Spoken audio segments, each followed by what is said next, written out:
Et notre invité dans la grande interview, c'est Samy Char. Bonjour. Oui, bonjour.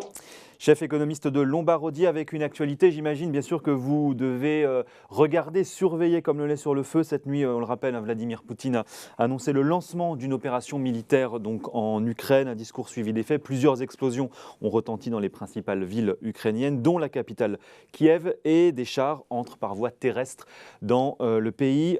Samy Char, dans cette situation, à l'heure où on se parle, est-ce que l'on n'est pas précisément là en train d'entrer dans la zone d'inconnu, ce que finalement aucun marché n'avait pricé, n'avait imaginé?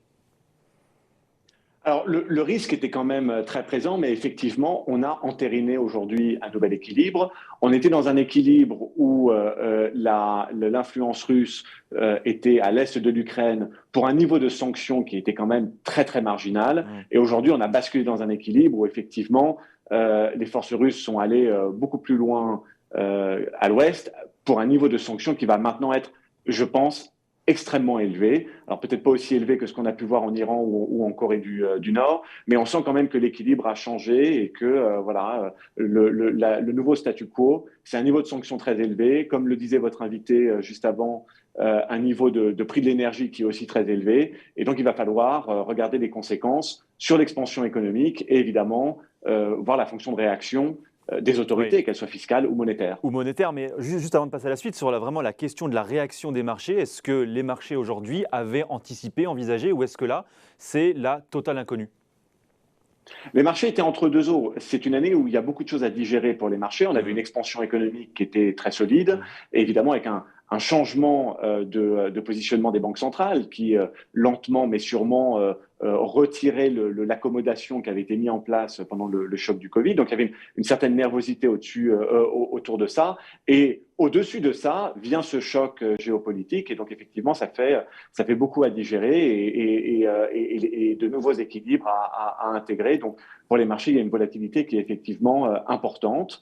Et en fonction du nouvel équilibre qui se met en place lorsque la poussière va retomber, Mm. eh bien, on va voir si cette volatilité est transitoire ou non. Bon, alors, quelles conséquences économiques on peut attendre, on peut imaginer? Est-ce qu'on a aujourd'hui des éléments tangibles là, qui sont en train de nous dire finalement, oui, ces opérations-là, telles qu'on les voit, elles sont de nature finalement à gripper un petit peu la reprise, à atténuer la confiance des investisseurs et des milieux d'affaires? Alors, il y a un certain nombre de choses qui se dégagent où, effectivement, on peut poser un certain nombre d'hypothèses.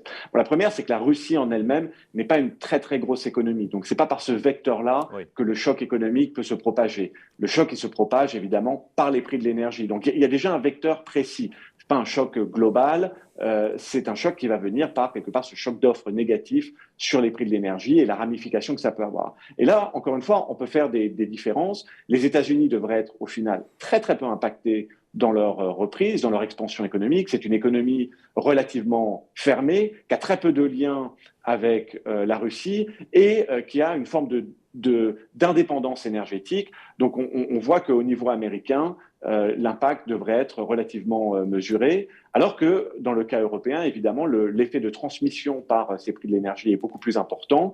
Peut-être que le seul côté positif, c'est que les niveaux de croissance, le niveau d'expansion aujourd'hui en Europe est très élevé. Oui. Et donc, normalement, un choc du prix du pétrole, on dit que 20 dollars, ça peut enlever à peu près un demi-point de pourcentage sur la croissance. Quand on a une croissance à 4, Ouais. évidemment, et qu'on enlève un demi-point, c'est différent que lorsqu'on a une croissance à 0,5 ou 1 et on se retrouve à 0. Donc évidemment, la croissance européenne va prendre un coup, mais elle est quand même à un niveau élevé aujourd'hui. Et il a raison d'ailleurs Bruno Le Maire quand il déclare que l'impact sur l'économie, alors l'économie française, je sous-entends, sera limité. Alors c'était bien sûr avant ce qui se passe cette nuit, parce que les déclarations ont quelques jours maintenant, mais comment est-ce qu'on regarde ça et est-ce que finalement, pour l'instant, le gouvernement a raison, entre guillemets, d'être pas si inquiet que ça? Alors, la transmission, elle est encore une fois pas générale. Elle Oui. se fait par les prix de l'énergie.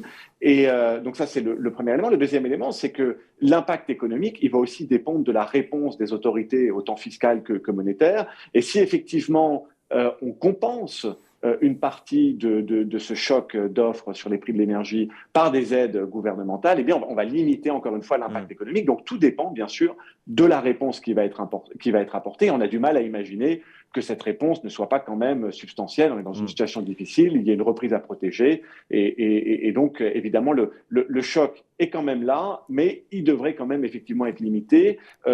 Avant de vous rendre la parole, je me permettrais de faire la différence aussi entre une économie comme la France, qui dépend quand même moins du gaz russe que l'Allemagne, Que l'Allemagne. et donc la réponse fiscale doit être plus importante, évidemment, en Allemagne qu'en France.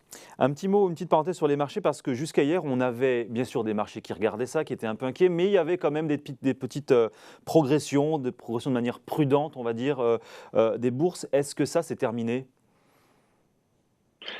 Aujourd'hui, on doit digérer, et on est La en plein dans nouvelle. l'escalade. Donc, forcément, les marchés, ils ont besoin quelque part que la situation se décante un peu pour retrouver un peu de visibilité. On ne peut pas avoir de visibilité tant qu'on est dans la totale escalade, et on ne sait pas si les bombardements russes seront uniquement des bombardements ou s'il y aura une véritable Oui. présence de long terme dans la partie occidentale de l'Ukraine. Donc les marchés ont besoin de voir ça. Et ensuite, il y a aussi, on le voit, des marchés des taux qui ont très fortement réagi, qui sont très fortement en train de réagir.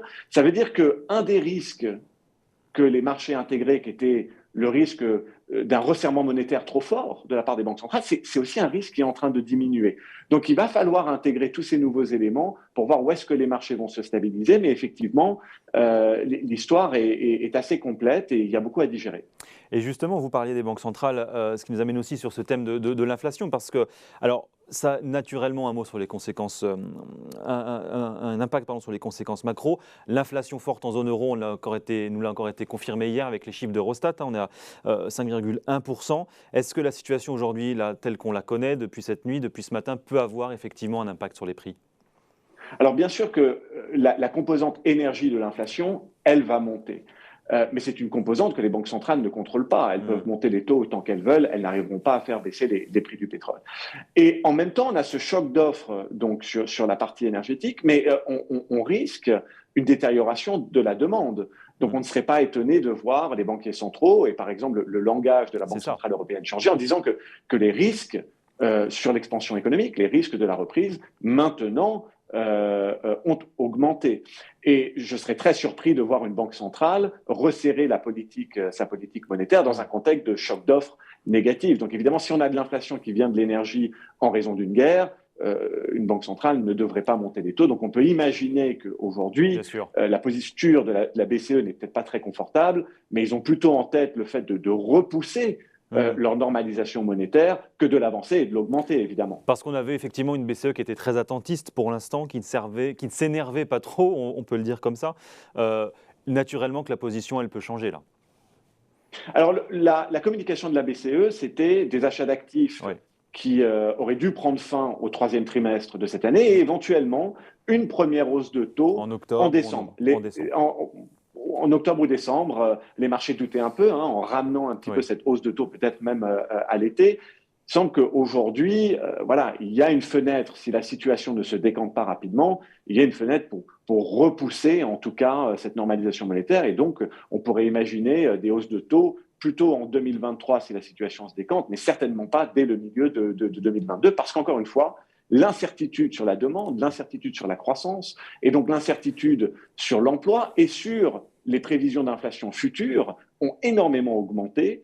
Et donc, évidemment, la fonction de réaction de la Banque centrale, c'est plutôt de prendre un peu plus de temps. Et justement, aux États-Unis, qui ont déjà largement anticipé notre position européenne, est-ce que là, ça peut faire effectivement un petit peu capoter toute cette logique de resserrement monétaire telle qu'on la connaît depuis quelques semaines, quelques mois maintenant? Oui, ils sont dans la même situation. Oui. C'est un peu plus confortable parce que la croissance est très, très domestique aux États-Unis et l'emploi est quasiment à plein emploi. Mais c'est vrai que le marché a intégré 6 ou 7 hausses de taux de la part de la Réserve fédérale américaine en 2022. Dans un contexte où l'incertitude a beaucoup augmenté, ça paraît beaucoup. Alors, évidemment que la hausse de taux en mars, elle paraît faite, mais il y avait cette possibilité qui monte les taux de 50 points de base, de 0,5% en mars. On serait étonné aujourd'hui. C'est vrai qu'avec cette augmentation de l'incertitude, peut-être que commencer un peu plus prudemment avec une hausse de taux juste de 25 points de base, 0,25%, ça paraît plus raisonnable. Et donc, évidemment, eux aussi vont intégrer le fait qu'il peut y avoir un impact sur la croissance. Il y a un resserrement des conditions financières, de facto, parce que les marchés, la volatilité de marché a augmenté. Et ça, évidemment, la Réserve fédérale américaine va l'intégrer. Et dans tout ça, une petite parenthèse vers la Chine qui, alors, pour l'instant, prend un petit peu le contre-pied actuel, on va dire, des politiques américaines ou de ce que pourraient être les politiques européennes. Est-ce que ça, pareil, ça va être de nature à continuer? Oui, la Chine a un agenda domestique Oui. qui est extrêmement clair. Il y a le 20e congrès du Parti communiste chinois en novembre. Xi Jinping doit être réélu par le parti pour la troisième fois. C'est la première fois qu'un président chinois a accès à une troisième réélection. Il faut que tout se passe bien. Et donc, évidemment, les autorités chinoises ont mis énormément d'emphase à stabiliser la croissance, s'assurer que le secteur de la propriété ne remettait pas en cause complètement l'expansion économique. Et donc, ils ne vont pas jouer avec le feu. Ils sont là pour avoir un climat apaisé, stabiliser la situation. Et donc, 2022 est une année où, encore une fois, pour les autorités chinoises, il s'agit de stabiliser la réalité domestique et d'atteindre ce fameux 5,5% de croissance. Bon, le sujet pour les prochains jours, les prochaines semaines, c'est un petit peu comment on se sort de tout ça. Il y a notamment sur la table la question des sanctions, le sujet diplomatique, géostratégique du moment. Il y a eu le premier train de riposte, donc je les redonne, mais interdiction d'accéder aux marchés financiers pour les autorités russes, ce qui prive aussi le pays du financement de sa dette. Interdiction de visa et des avoirs gelés, notamment pour certaines personnalités. Et puis, vous le disiez, la suspension par l'Allemagne du gazoduc Nord Stream 2, qui est ce gazoduc qui relie la Russie à l'Allemagne en contournant la Pologne. Est-ce que ça, déjà dans un premier temps, ça peut avoir un impact, ça a déjà eu un impact ou ça peut avoir un intérêt de poursuivre en ce sens aujourd'hui vu la situation? Alors, ce qui a été fait jusqu'à présent était quand même très moyen. Ce n'était pas des sanctions. Léger. Voilà, on partait d'un niveau de sanctions qui était très bas. On a amené lundi, mardi, ce niveau de sanctions à un niveau que je qualifierais de moyen, mais c'est clair que la situation aujourd'hui a changé. Ce niveau de sanctions va passer de moyen à élevé. Qu'est-ce que ça veut dire? Ça veut dire qu'évidemment, ils vont étendre à davantage d'institutions financières russes ces sanctions-là, mais ils ne vont pas encore aller jusqu'au bout. Jusqu'au bout, c'est des sanctions type Iran ou Corée du Nord, c'est-à-dire qui intégreraient SWIFT et évidemment qui intégreraient les exportations de biens énergétiques, ce qui n'est pas le cas aujourd'hui.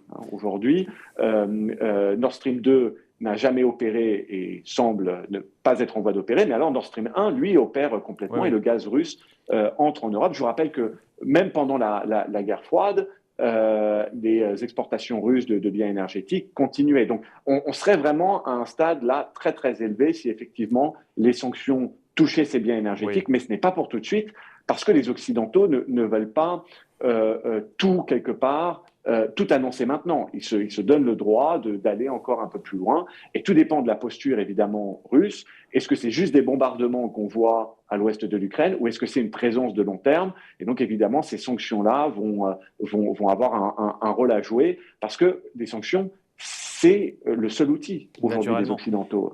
Personne ne va aller militairement en Ukraine. Est-ce qu'il faut aller jusqu'à l'embargo commercial? C'est ce que disait sur notre plateau tout à l'heure Éric Chanet, conseiller économique de l'Institut Montaigne. On l'a connu dans d'autres situations. Est-ce qu'il faut y aller dès maintenant et assez fortement?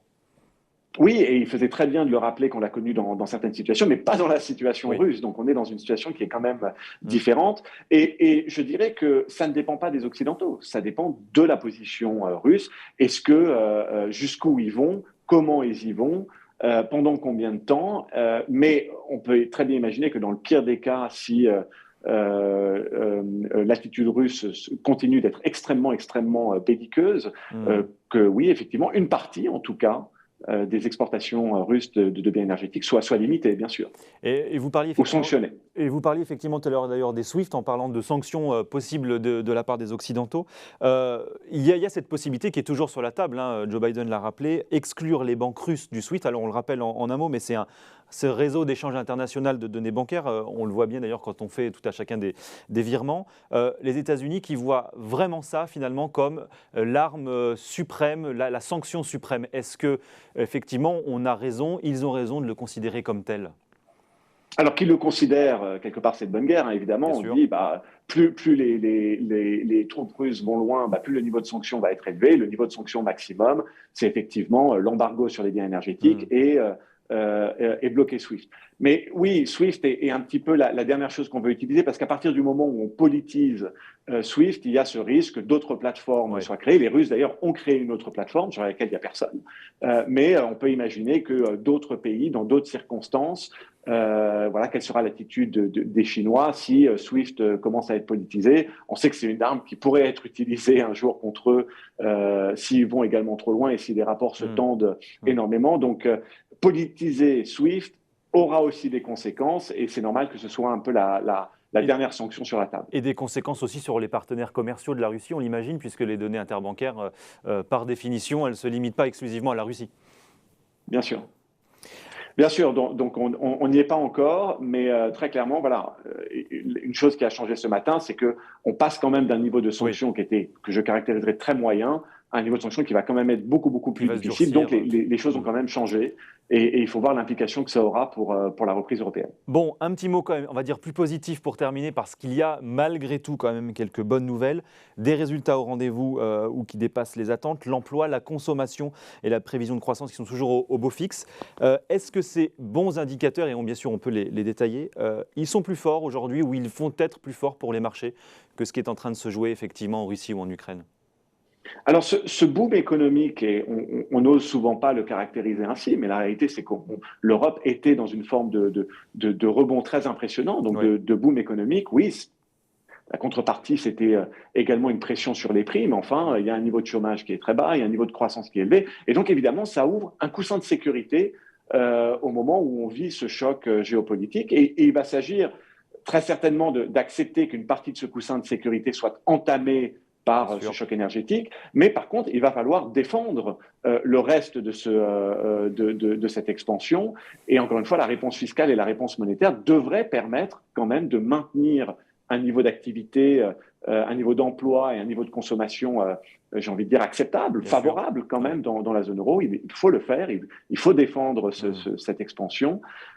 Et si c'est le cas, on va se retrouver dans un niveau, dans un environnement où effectivement les entreprises quand même européennes peuvent générer des profits, peuvent embaucher, et donc on aura un niveau résiduel de consommation qui sera quand même favorable. Et c'est ce qui fait que les bourses européennes à un moment se stabiliseront malgré encore une fois cette réalité géopolitique. Quelques raisons donc d'espérer. Merci beaucoup Samy Char d'être nous avoir pris le temps de nous expliquer un peu votre position, chef économiste donc chez Lombard Odier aujourd'hui sur Boursorama. Merci beaucoup. Merci à vous.